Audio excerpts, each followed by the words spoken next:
Hey everybody, my name is Paul Eston Jr., aka Boy Green. I'm the New York Jets digital reporter for Heavy.com. Welcome to my YouTube channel, youtube.com/BoyGreen25. Whether you're a returning customer or you're brand new, make sure you like the video and hit subscribe down below for New York Jets content all day, every day. We do live streams, we do interviews, and we do fun pre-recorded conversations just like this. So make sure you show your support for the channel. And also, if you'd like, Father's Day coming up. Some Boy Green merch. There's a link down below for the official Boy Green store. There's pint glasses, cups, sweatshirts, hoodies, tank tops, whatever you want. Any occasion, bar mitzvah, Hanukkah, Kwanzaa, Christmas, Thanksgiving, perhaps. We don't care. Whatever your need is, it could fit any occasion. So again, check out the Boy Green merch store down below. But we're here for a very special occasion, folks. We're talking about a monster weapon for the New York Jets turning heads at Jets practice. And just gonna just roll the footage. We're gonna go to the tail of the tape here. Connor Hughes on the Can't Wait podcast described said player as a guy who was turning heads, a player that a lot of you may have forgotten about. A lot of you may have overlooked. So we're going to go to the tail of the tape right now. Here is again Connor Hughes on the Can't Wait podcast talking about this man, Lawrence Cager, wide receiver turned tight end. The other guy you mentioned, Lawrence Cager, he's working with the third team. He's working with the second team. Occasionally works in there a little bit with the ones because of the injuries to the other two guys. But from a passing perspective, Cager's turned my head. And it's every day he makes 2 or 3 catches. Every day you kind of catch him open. Every day you look at him because he's a big guy and he's fast. And you're like, wow, that's a tight end. You're like, oh yeah, that's Cager, the former receiver. So there's a lot of athleticism there. There's a lot of playmaking ability. You can tell that he is a matchup nightmare when he's going up against linebackers because obviously he's a former receiver. And because of his size and his receiving ability, he's also a little bit of a problem for safeties as well. So again, this has been a passing camp. So when we're talking about Ashton Davis, well, he hasn't had to show it against the run. It's almost the same thing with Cager, where he's been allowed to shine now because he's a former receiver now lining up against linebackers and safeties. He should shine. The key is to see Cager do it when he gets reps as a blocker, because that's the key. He's a former receiver, and I know he's bigger and he's put on muscle and he's packed on the weight and he's always been a physical player, but being a blocker when you have to block a defensive end or you have to block a linebacker, that's different than beating a linebacker in pass coverage. So he's somebody that I'm very fascinated to watch come training camp, because I want to see him in the run game. I want to see him blocking. I want to see that stuff, because as a receiver, he's becoming a matchup problem for these guys at this new tight end position. And now I just got to see if he can hold up in the run game as well. And if he can, maybe he's a sneaky candidate to make that 53-man roster and push Wesco off. Maybe we'll see. Wow. And maybe he is that guy that could do some of those things. And let me just add a little bit of juice here, because Connor Hughes not only did this Can't Wait podcast where you heard about Lawrence Cager, he in particular for The Athletic, wrote an article talking about the risers and the fallers so far in Jets practice that he saw. Here are some of the words he used to describe Lawrence Cager. He said he's been, quote, the real star of OTAs. Quote, he's been turning heads. Quote, you just heard it at the end there. He is a matchup problem and, quote, perhaps a dark horse to make the roster. And here's the tough thing for me as a Lawrence Cager fan, and I think I could speak for a lot of Jet fans. When you saw this guy, he signed as an undrafted free agent back in 2020. At the time, 6'5", 220 pounds, and then coming from these big time schools. So if he started off at Miami, then he jumps over to Georgia. Like, there's blue blood there. There's the traits. There's the exciting plays that if you squint and look at the highlight reel, you can see the potential. And he signs with the Jets in 2020. Doesn't really work out. He plays in 2 games, has 2 catches for 35 yards. I believe actually it plays in 3 games. Started in one of those, didn't really work out. Nothing really popped. He leaves the Jets, goes to the Browns for a year. Nothing really happens there. And now he's back for a second stint with the New York Jets. He signed back in January. Now, during this entire time, he's been a wide receiver, unable to crack the lineup for whatever reason. When he signed in January, he switched positions to tight end. And I understand why he switched positions to tight end, because if you think back to the Jets tight end depth chart in January, we're talking about Tyler Kroft, Ryan Griffin, Trayvon Wesco, Daniel Brown. Again, a whole lot of nothing is the point. So Lawrence Cager's like, I got to switch to tight end. Now, here's the problem. Obviously, as we know, fast forward a bunch of months later here, now we're in June.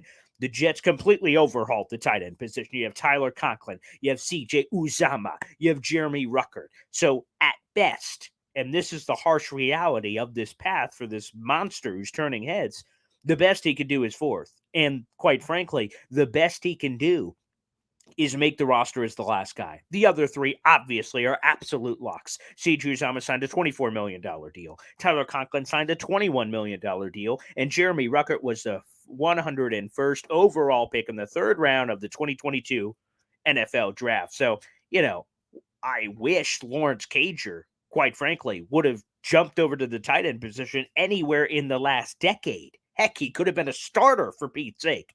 Unfortunately, he picked really bad timing here. But despite that, I still think there is a path we need to discuss here. A path, perhaps, that this man can make the roster. And as I'm going to talk about this, I do want to throw something up on the big board here, which, again, I find pretty important to note. We're recording this show right now on June 15th. I want to throw this up on the screen. You're going to see it here. This is a tweet from me last month. Okay. Booyah. Let's show that up. And I tweeted this out to Badlands, to Joe Caparosa and Connor Rogers, to ask them a question for their podcast. I asked them to give me an underdog to make the final 53 that you are rooting for, that again would be a bit of a dark horse. And I said mine is Lawrence Cager, baby, who's up to 241 pounds after making the transition to tight end, one of the summer faves that has traits you fall in love with. And I want to make this perfectly clear down here. Look at, follow your eyes to the bottom here. Whoop, right there. The time check. Boop, boop, boop, boop, boop, boop, boop, boop. 4:23, May 17th. I just want to say, when he makes a roster, makes things happen, remember this guy. Because I will tell you, I think Lawrence Cager will make this roster. Now, who does he have to beat? And we're going to talk a little bit about his path here, but who does he have to beat? Trayvon Wesco is really the primary guy. I like Kenny Yeboah too. He was a fun, exciting player in the past, but I'm not sure it's all going to come together for him. I think he's still a practice squad guy, but the main target is Trayvon Wesco, who, again, doesn't provide a whole heck of a lot. If you look at his career statistics, he hasn't done a lot. He's a solid blocker. And Lawrence Cager will have to help it in that category to be able to overthrow him, not just be a receiving weapon. They have a lot of those now with the Jets. Here's the thing, though, for those who don't know. When he signed in January, okay, he switched to tight end. Last year, he checked in on the scales for the Jets. You can see it on their official Jets roster at 6'5", 220 pounds. That's what he checked in at. Now, Lawrence Cager, as he was making this transition, is up to 241 pounds. So he's added 21 pounds of Brutus beefcake to the frame, which should obviously help in that transition to tight end. And he said that he is down to 8% body fat. Now, we throw around body fat percentages a lot in today's day and age, but I wanted to provide some context for all you guys at home. So me and you average Joe watching at home, the average body fat percentage for a male, for any of us that are watching or women that are watching, but it's this percentage for male only. We love all our listeners, that it is between 18 and 24%. That's what it is for me and you average Joe at home. That's your average body fat percentage. So again, Lawrence Cager said 8%. Obviously, Lawrence Cager isn't your average male. Okay, he's an athlete. And this is all according to the Men's Journal. The Men's Journal says for an athlete, it's between 6 and 13%. That's the average body fat percentage. So Lawrence Cager is in the upper echelon, the elite tier, in that 6 to 8% body fat percentage range. So obviously, he's put his body through a lot here to be able to make this transition. And now I believe that he can do it. He's always had the traits. He's always had the athleticism. Now he's got the body physically right. He's got it all together. And this is just an exciting splash player, a guy that can make plays. And why wouldn't you want that in the room? Again, Conklin, okay, is a underrated receiver. You can check out, we did our interview with Tyler Conklin, our exclusive interview here on the channel.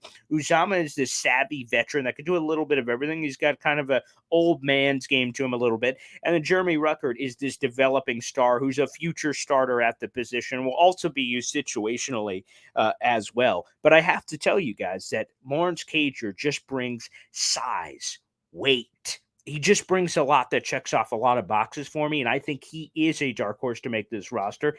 And actually, if you look back at the college tape there from Georgia, Miami, he actually had bursts where he was an excellent physical blocker, even at 6'5", 220 pounds. So now he's only added more weight on to be able to take another step in the process. I'm just telling you guys, this is a guy to circle on the sheet and root for. And I think this monster that's turning heads at Jets practice is not just one of those stories where you're like, wow, he turned heads in practice. And then we get to the, training camp and everything, and he kind of falls flat. I think this could be a preseason star. And I think this could be a guy that each and every one of you can root for at home. So again, Lawrence Cager, baby. All right, everybody, thanks for tuning in for this quick video. Make sure you like the video down below. It makes a huge difference. And hit subscribe for Jets content all day, every day. I see we're getting close to that 2K number, baby, 2K. Let's try to get to 2K on YouTube and see how much further we can bring this thing. Thank you, everybody, for the support, whether you buy the merch or whether all you can do is like the video and hit subscribe. It makes a major difference to me. Thank you, everybody, and we'll be back here on the channel sooner than ever. Thanks, everybody. We'll see you next time. Peace out.